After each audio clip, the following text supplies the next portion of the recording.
Good afternoon. Welcome to the second Bureau of Business Research webinar of 2018. Today we'll be looking at some of the recent research carried out by the Bureau of Business Research Scholars. I'll talk more about the Bureau Scholars program in a moment.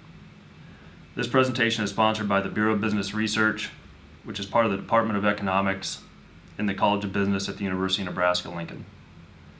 My name is Mitch Herian. I serve as Senior Research Associate at the Bureau of Business Research. Today we'll have three Bureau Scholars who will present the research through the Bureau Scholars program. Before we begin the presentation, I'd like to point out several of the features of the webinar. As you can see, we'll be using a PowerPoint presentation. One feature of the webinar is a chat window where you can chat with other participants of the webinar. You can access this at the bottom of your screen. We also have a question and answer window where you can type any questions that you might have for me or the scholars today. You can type in your question at any time, but we will answer these questions at the end of the webinar after the PowerPoint presentation has been completed. Now that we have those points out of the way, we can begin the presentation. The BBR Bureau Scholars Program began in 2017. We currently have 10 students who are working on a variety of projects. The BBR Scholars Program provides undergraduate students with an opportunity to participate in meaningful research with faculty and staff at the BBR and other departments. Students from the College of Business, Economics, and Agricultural Economics are given preference of selection into the program. While students have the opportunity to propose and develop their own lines of research, students have commonly assisted professors in the pursuit of existing research interests. Three presentations you'll see today were largely driven by the interests of senior researchers at the BBR. However, the scholars have put their own stamp on each of the projects. In a couple of cases, scholars have had the opportunity to pursue research driven by government agencies and outside trade associations. For example, one Bureau Scholar is currently funded by a grant through the Nebraska Department of Labor. Much of the BBR's research on real estate was developed in conjunction with the Nebraska Realtors Association.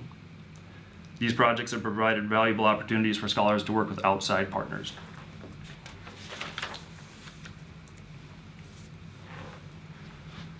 The BBR Scholars Program has allowed scholars to develop a wide range of skills.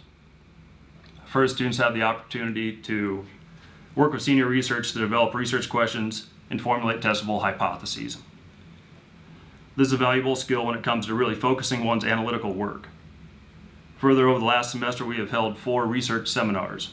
These seminars drill down on specific aspects of research, including survey design and statistical techniques.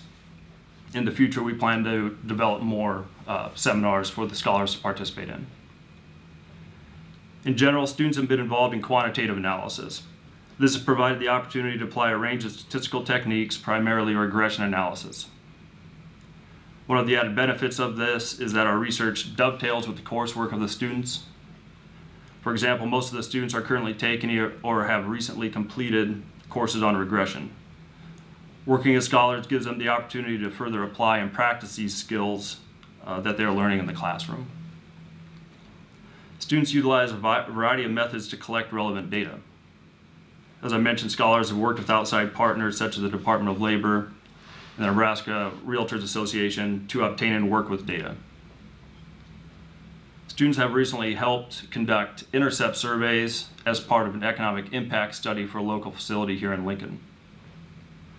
We currently have one research project where scholars have worked on scraping data from Facebook and merging it with other data sources to determine whether social media data can help us understand the real estate market here in Lincoln in Nebraska. Scholars have worked extensively with data sets from the Census Bureau and the Bureau of Labor Statistics to test research questions. Students work with several different statistical packages that are utilized by researchers and that are desirable in the workplace. These include SAS, R, and Python. And finally, scholars receive several opportunities for professional development. Today's webinar is one such opportunity. And last week, the scholars participated in a research fair here on campus where they presented the 3 research projects that you'll see today. So in summary, we're really excited about the Bureau Scholars program. It's new, but we have some exciting research efforts going on. You'll see 3 of those here today. We're excited about the opportunities students have to develop skills and develop some professional skills that they can take with them after they leave the university. So in general, we're just really excited about the program and we're looking forward to continuing the work with the students in future semesters. With that, I will go ahead and introduce the 3 presenters today.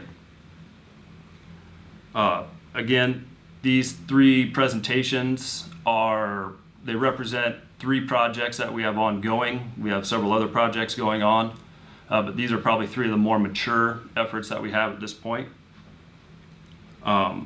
First, we have Kalana Jayanetti, who will be presenting sources of metropolitan growth and information technology and other high-wage service industries.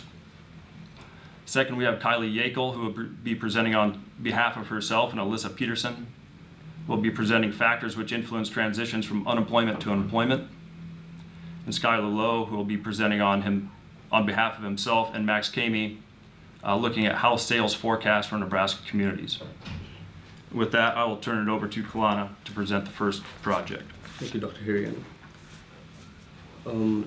In my research, I studied the sources of metropolitan growth for high-wage producer services. So just to give an introduction to producer services providers are firms that sell services primarily to the business community rather than to individuals and households. Producer services examples include accounting services, engineering services, information technology services, and consulting services. Our motivation to study these producer services industries are because of their rapid high-wage job growth and their support for the industries. Most of these producer services businesses are found in the professional, scientific, and technical services, short for PSTS. In fact, over the last decade, this PSTS sector grew its employment by 15.9%, and in 2016, paid the 3rd highest mean wage among BLS super sectors at around $1,750 per week. So for my research, I obtained data from several sources. I obtained real GDP and population data from the Bureau of Economic Analysis, natural ability scale from the USDA Economic Research Service, tax rate data from the Tax Foundation, and finally educational attainment data from the American Community Survey. So in order to study the sources of growth for high-wage producer services, I use ordinary least squares regression with my dependent variable percentage share growth of PSTS in metropolitan economies between the years 2013 and 2016. My independent variables in my model include the manufacturing share and population for each metropolitan statistical area in 2012, followed by some tax variable, namely sales tax, corporate income tax, gross receipts tax, and individual income tax. I also included the percentage of bachelor's degree and graduate degree holders and mean hours of sunlight. Before going into the regression results, it's important to note that producer services are highly human capital intensive, and as a result, these firms are footloose in nature. This means that producer services firms can locate where they decide to locate. So it's interesting to see what factors influence and drive the percentage share growth of PSTS in metropolitan statistical areas. Having said that, looking at my regression results, I found that sales tax was significant at the 1% level and individual income tax was significant at the 5% level. As you can see, both these tax rate variables have negative coefficients, which mean that the tax rate and the percentage share growth of PSTS have an inverse relationship. I also found that the percentage of bachelor's degree and graduate degree holders and mean hours of sunlight was significant at the 5% level.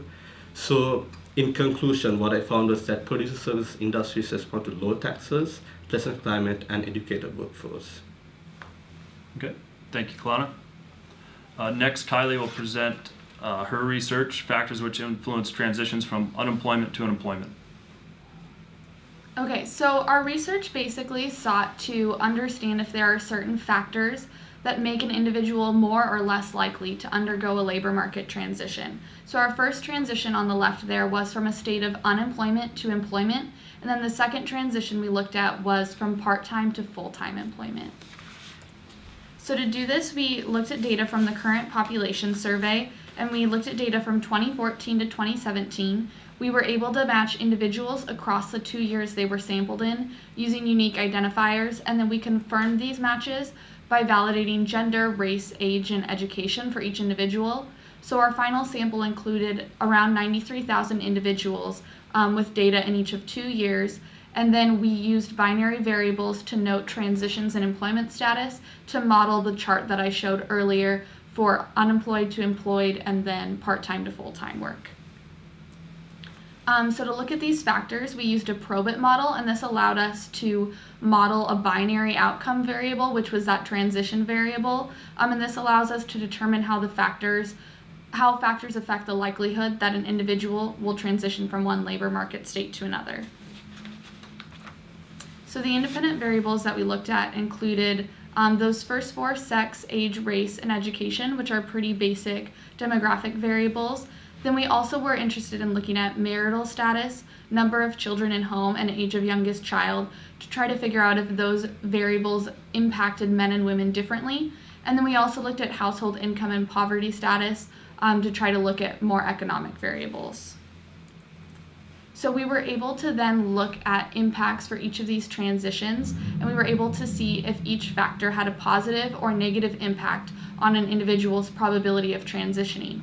So on the left there, we can see that one of the surprising positive impacts for the first transition was 65 plus. So the reason that we thought this might be the case is because if you were over 65 plus, most people would assume that you would be retired, but if you did have the economic need to be in the labor force, you might be more likely to make that transition to employment. A few examples of factors that would make you less likely to transition from unemployment to employment are being the spouse of the head of household, or having a bachelor's degree, and being female. So we can see there a differential impact between men and women because men with a bachelor's degree have a different impact than women. And then looking at transition 2, part-time to full-time, we see similar impacts. So being female means that it's more likely that you would make that transition, and we thought that this might be because for women there's a more natural reason to go down to part-time. Some women do that when they have children and then go back to full-time. And then we see the same thing for 65 plus.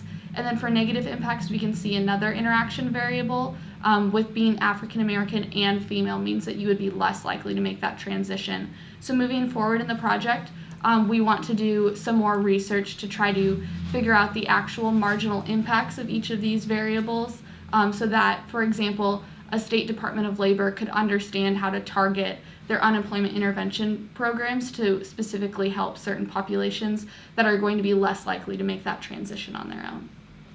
Okay, thanks, Kylee. Next, Skylar Lowe will present his research on housing sales forecast for Nebraska communities. All right, so throughout the semester, Max, Kylee, and I have looked at a couple different areas of research pertaining to Nebraska's real estate market. The first one was looking at monthly real estate market reports that attempted to find predictors for a number of housing sales in Nebraska. And then the second analysis was predicting first-time homeownership in young adults under age 25. Some of the motivation for our research came from the Nebraska Realtors Association, as they were interested in predicting what factors predicted first-time homeownership for individuals. And so we sought to approximate kind of the predictors based on the zip code level. We didn't have the resources to do it based on the individual level though. So we kind of did it with zip code tabulation areas from the Census Bureau. And the data we used came from the 2016 American Community Survey, the multiple listing service data that we have access to through the Nebraska Realtors Association, and then building permit data from the U.S. Government Housing and Urban Development. And then we used variables from each of these sources to develop some regression models, and we used R and Tableau to kind of manage all the data. And so these are a couple of the maps that we made in Tableau. And the first one on the left is home sales in quarter 2 2016. On the right, we have home sales in quarter 2 2017. And then this map shows the change in home sales from quarter 2 2016 to quarter 2 2017. And from these maps, you can kind of see that either the sales or the change in sales is kind of concentrated along Interstate 80, and then in southeast Nebraska, and then also kind of along the right-hand border of Nebraska. And this table shows the regressions and the significant variables that we found in each one. So for home sales in quarter 2 of 2016 and quarter 2 of 2017, we saw the largest predictor was population, and this kind of contributed to the very large R-squared that we have for these two models. And it also allowed us to see kind of the other variables that also had some significant positive relationships. So for these two, median housing costs showed positive relationships, and then percent household owners moved from a different county, and then percent households married, which all showed positive relationships. And then for percentage change from quarter 2 2016 to quarter 2 2017, we didn't have a very large R-squared. We didn't have a lot of kind of predictors for this one, but there were negative significant relationships with median income by zip, and then and median housing costs. And then for percent householders under age 25, we saw that population had a positive significant relationship, as well as the labor force participation rate and percent households identifying as white. And then negative significant relationships were associated with median housing costs, median income by zip, population graduated from high school, excluding college or higher education, and then percent households married. And so some of the key takeaways from the research we've done throughout the semester: population was the strongest predictor of home sales at the zip code level. And then for our predictors for people under age 25, young people appeared to buy more homes in zip codes with higher populations, higher levels of educational attainment, and higher rates of labor force participation. And then young people appeared to buy fewer homes in zip codes with higher median housing costs, higher median income levels, higher proportions of married households, and then higher proportions of high school graduates, excluding higher education. Okay. Thank you, Skylar. So that concludes the 3 presentations from our Bureau Scholars today. I'm not sure if any questions have come in yet, but if anyone has any questions for myself or the scholars, feel free to ask them right now. We'll wait just a couple of seconds here to see if any questions roll in. I'm not sure if anyone has any questions, feel free to send them. We'll be here for a couple more minutes to answer those. In the meantime, here's my contact information. Feel free to reach out to myself or anyone else at the Bureau if you have any more questions about the Bureau Scholars Program or any of the other research that's conducted at the BBR here. As I mentioned earlier, through the Scholars Program, we have many research projects underway at this point. Again, 10 different students right now. We have a couple graduating here soon, so that number will drop down temporarily, but should go back up when we hit the fall semester. We have several different projects, 3 of which you saw here today. So hopefully in the fall semester or late fall semester, early spring semester next year, some of the projects we have going right now that are relatively new, hopefully they'll be a little more mature and we'll have some results to present again.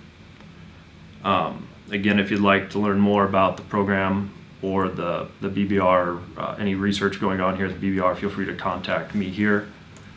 Or feel free to connect with the BBR through LinkedIn, Facebook, or Twitter. Or you can subscribe to the BBR newsletter by sending your preferred email address to the bbr@unl.edu. The next BBR webinar will take place on May 18th. Dr. Eric Thompson will be presenting the annual business indicators for the Lincoln area. I'd like to thank you again for joining us today. And again, please do not hesitate to reach out to myself or anyone else at the Bureau if you have any questions. Thank you.